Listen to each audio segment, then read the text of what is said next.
Here are 3 ways that you need to adapt to using the contingency agreement in the future as our industry shifts. I'm making this video to update some of my past videos, like on this playlist on using the contingency agreement as a closing tool, and this video on why you should never give a homeowner an estimate when they ask for one, because it needs updating. Listen, adaptability is the new strategy. And I got that phrase from Zach Cass, one of the authors of ChatGPT, who I had the privilege of seeing speak at an event.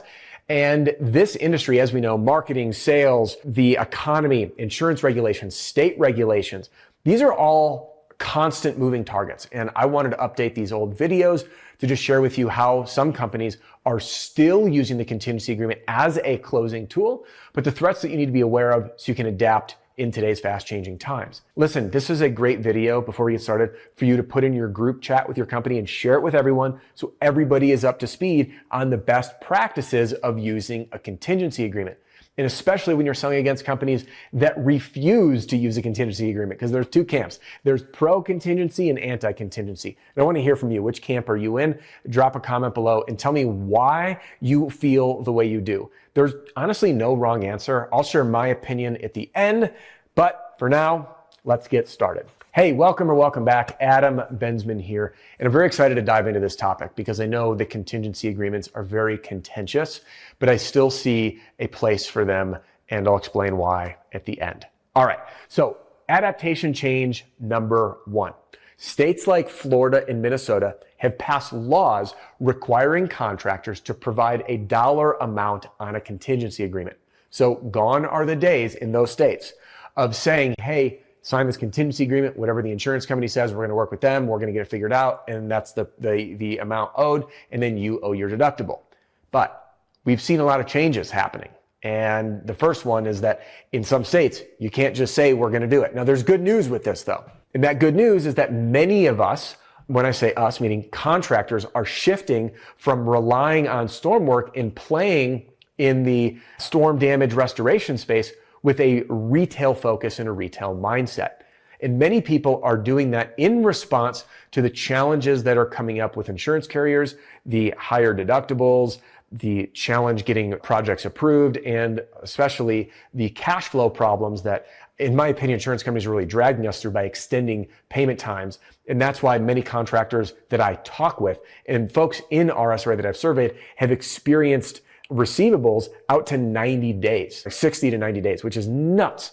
And that is, well, let's just call it what it is. It's very difficult to run a roofing company when your receivables are 60 to 90 days out. So we're seeing this big shift towards retail. So here's what I want to do. 1, you can still use a contingency agreement, and many contractors like those in Florida and in Minnesota are putting a dollar amount on the contract. Now, some people freak out and say, hey, well, then the next guy's going to come price shop me. But when you present it the right way and you explain how you came up to that scope, it can set in the prospect's mind the right way, and because it is, the amount of damage that if you are doing this the right way should be covered.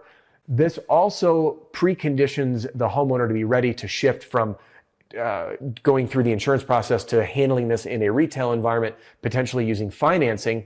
And let's say they only get a partial payment. We've already created the right terms to get the project done, so we're not getting into a bidding war with others. So if you're not in a state, well, the 2, Minnesota or Florida, and by the way, comment if I've missed a state. I don't believe I have, but if I've missed a state that's requiring a dollar amount on a contingency, I expect this to sweep through other states because that's just the way things go. They're using case law. All right, let's move into condition number 2 that you got to be aware of. Deductibles. Deductibles are higher. So one of the risks that we are running into when using a contingency agreement in today's time is people will have a special deductible for hail and wind, a percentage of home value, or some sort of limited coverage, whether it's a RPS policy or an ACV policy. And what this means is that homeowners' expenses are variable. And what I mean by that is, in the past, it used to be, hey, your deductible is $1,000. The homeowner can wrap their mind around it and like, hey, I know I got to pay the $1,000. But when the deductible is variable, we have no idea how much they're going to pay. Homeowners can get a little gun shy, not knowing what their expense is, and be a little scared to sign anything. As an example, in my home, I have a special hail and wind deductible, which is a percentage of home value.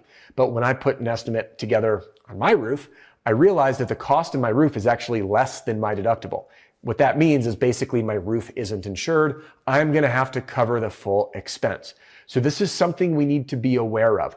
And the defensive strategy for you is to have an open conversation with homeowners about how this process works and what they can be prepared for. Because whenever homeowners are spending money, it doesn't matter what they're spending on, nobody likes surprises. So we want to stay ahead of the game with proper education and clear communication so we can set realistic expectations for how it works. Now, the third risk that you have to be aware of is the growing trend of managed repair programs and right to repair programs. Now, these are different, but they are handled in a similar situation. In fact, I've had conversations come up in RSRA of people saying, hey, I had a contingency signed, they filed a claim, they got approved, and then the homeowner had the insurance company reach out and say, hey, you can use someone within our managed repair program. Now, if you look at the video I did on Verisk's acquisition of AccuLinks, you'll see that one of the moves that Verisk is making, and by the way, this is in their actual investor deck, this is not just my theory, they stated that they want to bring down out-of-pocket expenses for homeowners working within the network that they're creating.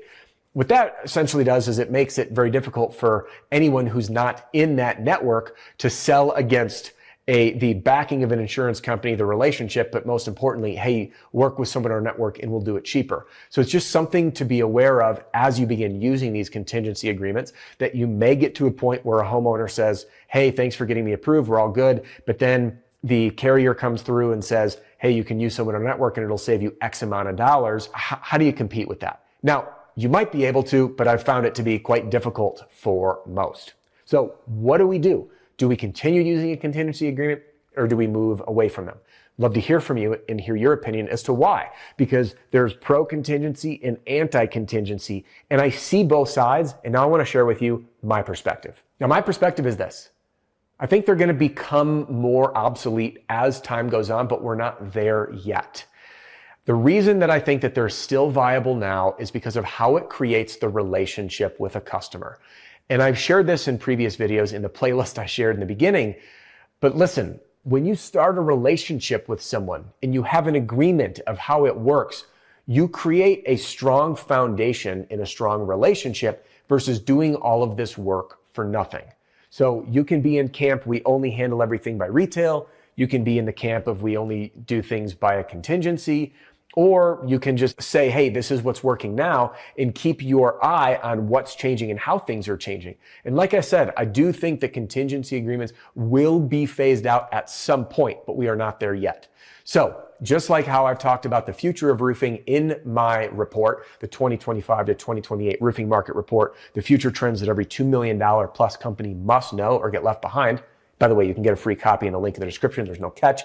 I'm highlighting all the things that we're seeing, but it doesn't mean that we have to change things overnight or that you should. Because with all of these changes, you'll see an adoption curve.